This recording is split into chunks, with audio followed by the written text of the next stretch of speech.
Esto es así. Las cosas son así. Más allá de lo que vos opines, la realidad es esta.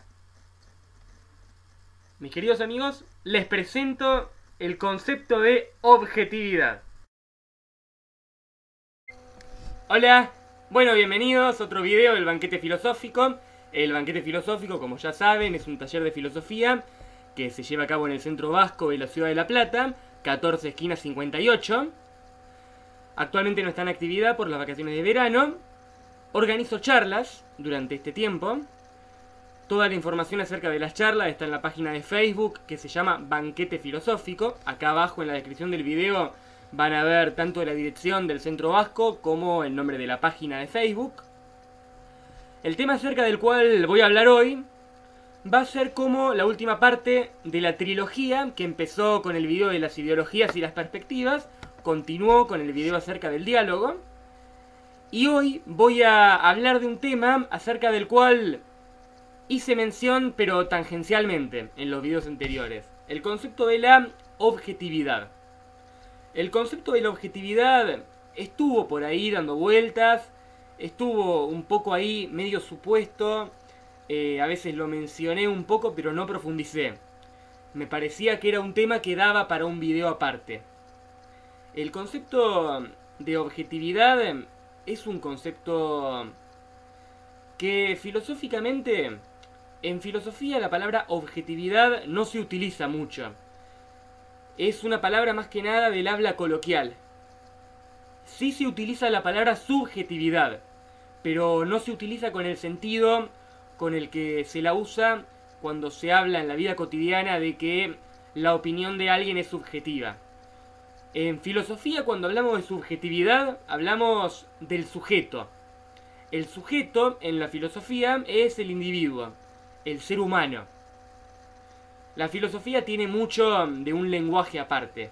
Como decía Analía Melamed, que quienes hayan cursado la materia de introducción a la filosofía, tanto en la carrera de filosofía como en otras carreras que tienen filosofía como materia, seguramente, bueno, en la Ciudad de La Plata, seguramente saben bien quién es, una gran profesora de filosofía. Bueno, Analía Melamed suele decir, que hacer filosofía es como hablar con otro lenguaje. En el caso de las palabras objetividad y subjetividad, se hace bien patente esa diferencia de registros, digamos. En nuestra habla cotidiana, cuando decimos que algo es objetivo, decimos que las cosas son así.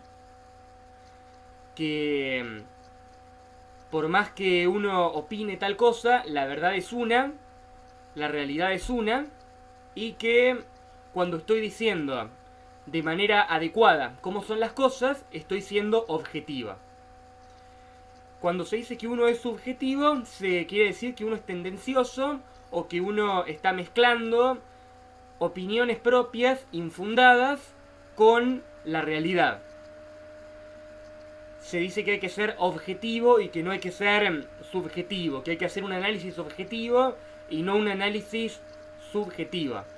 A mí lo que me gustaría reflexionar en este video son algunos conceptos que tienen como un aire de familia con el concepto de objetividad, que están como mezclados, que tienen un poco que ver. Cuando hablamos de objetividad, por ahí en filosofía no es tan relevante esa palabra, pero hay otros conceptos que están como emparentados, que están como hermanados. Cuando hablamos de objetividad, en nuestras vidas cotidianas, cuando queremos un análisis objetivo, queremos un análisis que sea verdadero. Tomemos nota de estas palabras, porque son palabras que sí van a dar muchísima tela para cortar. Buscamos algo que sea verdadero, algo que nos diga cómo es la realidad. Buscamos algo que en lo posible esté avalado por las ciencias. Si algo tiene apoyatura en alguna disciplina científica, entonces tanto más está acreditada. La ciencia como garantía de la verdad y como garantía de la objetividad también. tenemos el concepto de ciencia, tenemos el concepto de verdad, tenemos el concepto de razón también. Y si buscamos un poquito más, vamos a encontrar que ese concepto de razón no es un concepto de razón cualquiera, digamos. La razón se ha entendido de maneras distintas a lo largo de toda la historia de la filosofía. Acá entendemos la razón como algo diametralmente opuesto a los sentimientos. La razón como algo opuesto a las emociones. La razón como algo opuesto a las inclinaciones que uno pueda llegar a tener. La razón, entendida de esta manera, es la razón como la entendía la modernidad, como la entendía la filosofía en los siglos XVI, XVII y XVIII, donde el modelo a seguir que buscaba la filosofía era el modelo de la matemática. Un modelo en el cual tenés algunas verdades simples, axiomáticas, y de esas verdades se derivan otras más complejas. Es decir, llegás a verdades elementales, fundamentales, como que por ejemplo 2 más 2 es 4, que 1 más 1 es 2, y a partir de ahí vas sacando todas las verdades que son menos intuitivas, que son menos obvias, que son menos claras. Bueno, la razón entendida de una manera cuasi matemática. La razón entendida de esa manera. Ese tipo de razón, que está despojada de las emociones, sería, según esta lógica, según esta manera de ver la razón y según esta manera de ver la objetividad, la que nos daría un conocimiento de una verdad objetiva. Muy bien, hay muchísimas cosas para decir al respecto de este concepto de razón. En primer lugar, que según esta manera de pensar la razón, las emociones quedan absolutamente en el plano de la irracionalidad. Esto la filosofía pragmatista, una corriente filosófica surgida en los Estados Unidos a fines del siglo XIX, principios del XX, el pragmatismo ha cuestionado esto. En nuestras emociones está supuesta la razón. Nuestras emociones no son completamente arbitrarias, no son un caos imprevisible. Si se nos muere un ser querido, por ir a un ejemplo extremo, es racional que sintamos dolor. Hay una conexión entre una cosa y la otra. Si las emociones fueran algo completamente irracional, entonces sería imposible prever cómo se va a sentir una persona ante determinadas circunstancias. Bueno, igual es un tema que da para otro video, es la racionalidad de las emociones. Muy bien. Lo segundo que quiero aclarar es el concepto de verdad que está supuesto acá, que es el concepto de verdad propio de la modernidad. En la modernidad se entendía la verdad como la correspondencia entre el discurso, entre el pensamiento y la realidad. La verdad como adecuación, la verdad como correspondencia. Es decir, que lo que yo pienso acerca de la realidad tiene que coincidir con lo que la realidad es. Fíjense que acá hay como una separación. Por un lado estoy yo con mis pensamientos acerca de qué es la realidad y por el otro lado está la realidad. Es como que por un lado está el proceso por medio del cual yo pienso, elaboro teorías acerca de cómo es la naturaleza, por ejemplo, y después el resultado. El resultado de si lo que yo pienso tiene que ver o no tiene que ver con cómo son las cosas realmente. Proceso y resultado como si fueran por dos carriles distintos, como si fueran dos cosas aparte. Los antiguos no entendían de esa manera la verdad. En la antigüedad la palabra griega para que se traduce como verdad es aletheia. Aletheia viene de a, de una alfa privativa que significa no, y leteo, letos, que significa olvido. El leteo, en la mitología griega, era el río del olvido. Las almas que, una vez que una persona fallecía, su alma descendía al Hades y debía beber de las aguas del leteo para poder olvidarse de todas las cosas que hizo durante su vida, durante su estancia en la Tierra. En el libro 10 de la República de Platón, Platón, a través de su personaje de Sócrates, brinda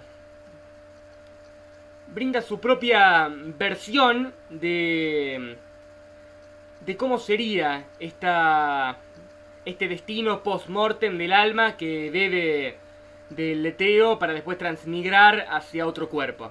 Libro 10 de la República. Les recomiendo la lectura de ese capítulo y de toda la obra. Les recomiendo que lean todo Platón. Bueno, entonces, los griegos entendían la verdad como no olvido, como aletheia. Y entendían la verdad en un sentido ontológico también. ¿Qué significa que entendían la verdad en un sentido ontológico? Que la verdad no la entendían como algo que pasaba únicamente por la cabeza del ser humano. De si lo que pensaba el ser humano tenía algo o no tenía algo que ver con lo que andaba pasando afuera. Sino que entendían la verdad como algo perteneciente al orden del ser. Las realidades más fundamentales son las realidades más verdaderas para el pensamiento griego. Cuando hablaban de verdad, hablaban de el fundamento de la realidad. Para Platón, por ejemplo, la realidad verdadera es el mundo de las ideas. Esa es la principal realidad. Y esta realidad, la realidad sensible, el mundo que nosotros percibimos por medio de nuestros 5 sentidos, es como una realidad derivada, una realidad secundaria, que existe en virtud gracias a aquella otra realidad que es el mundo de las ideas. Según Platón, el alma, antes de bajar a este mundo, al mundo sensible, tenía contacto, estaba relacionado con las verdaderas realidades. Pero al descender, antes de venir a este mundo, tuvo que beber del leteo y se olvidó de cómo era aquella verdadera realidad, aquella realidad fundamental. Por eso la verdad, la aletheia, es la anulación de ese olvido.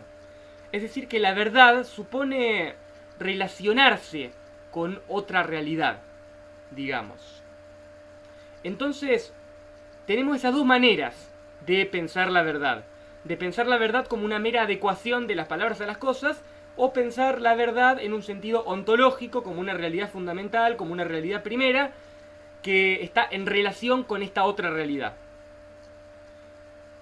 Tomemos nota de estos dos sentidos, de estas dos definiciones de verdad. Muy bien. Volvamos ahora a la definición moderna de la verdad, de la verdad como adecuación, de la verdad como yo pienso, hago experimentos, hago esto, hago lo otro y descubro que lo que yo estaba pensando coincide con cómo son las cosas realmente. Por lo tanto, encontré la realidad objetiva. Por lo tanto, la ciencia me otorgó un conocimiento de la objetividad. Si pensamos la objetividad de esa manera, estamos pensando en la objetividad y en la verdad como algo que uno, después de buscarlo durante poco o mucho tiempo, finalmente uno lo encuentra. Y una vez que uno encuentra esa objetividad, uno se puede convertir, digamos, en el dueño de la objetividad. El dueño de la objetividad. El dueño de la verdad. Tenés la patente de la objetividad. Tenés la patente de la verdad.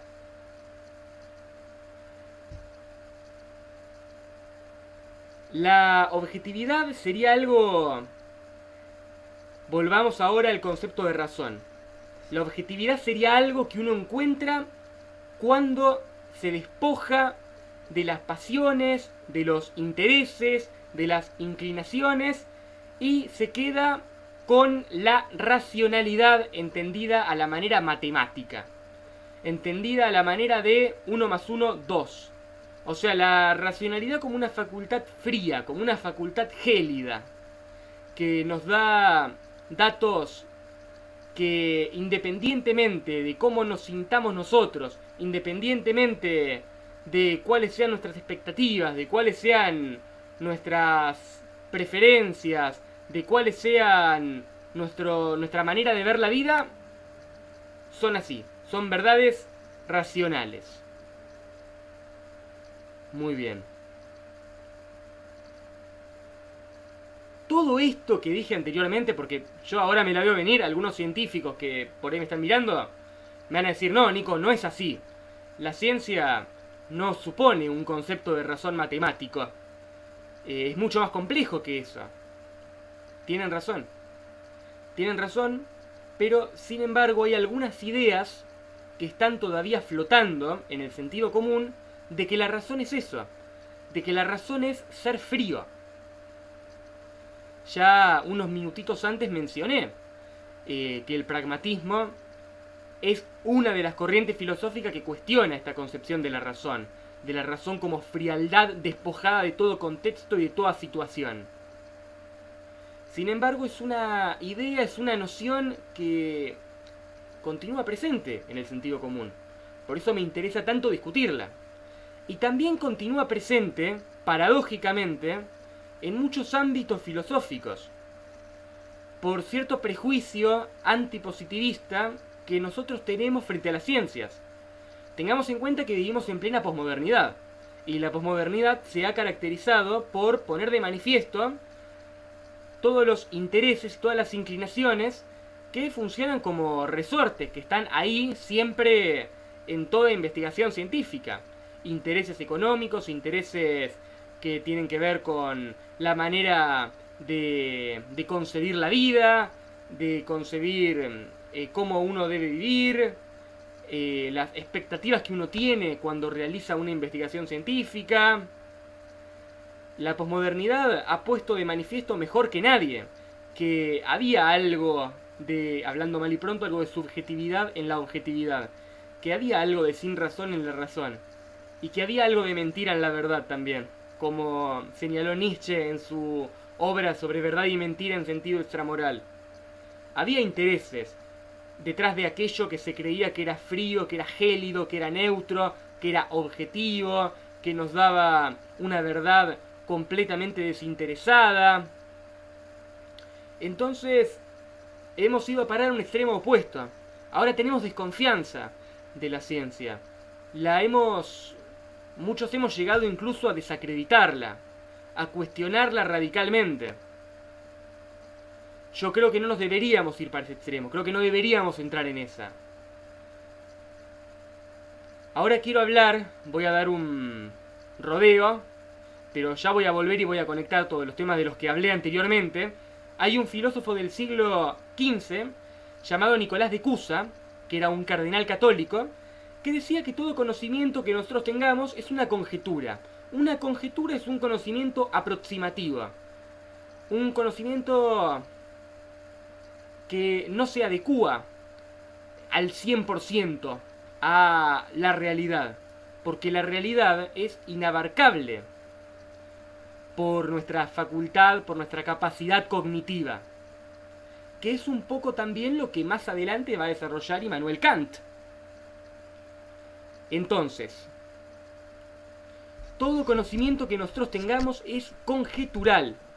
Eso significa que no existe nadie que pueda pretender tener la patente de la objetividad.